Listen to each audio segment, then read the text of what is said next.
کیا آپ نے کبھی سنا ہے کہ ایک جن کی ایسی محبت جو ایک انسان کو اپنی جان سے زیادہ چاہے مگر یہ محبت ایک خوفناک انجام پر ختم ہو؟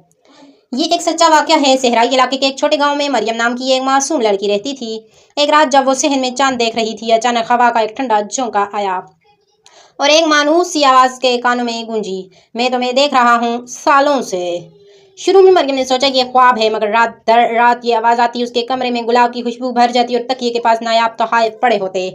آہستہ آہستہ وہ بھی اس انجام محبت کی محسوس کرنے لگی، مگر ایک رات اس نے دیکھا کھڑکی کے باہر سرخ آنکھوں والا ایک دھندلا سایہ کھڑا تھا۔ وہ جن تھا جو برسوں سے اس کا عاشق تھا۔ جن نے اسے کہا، میں تمہیں چاہتا ہوں، ہمیشہ کے لیے اپنے ساتھ لے جانا چاہتا ہوں۔ مریم کا دل کانپ گیا، مگر اس کے لبوں سے بس ایک لفظ نکلا، محبت اگر سچی ہو تو آزادی دے دوں۔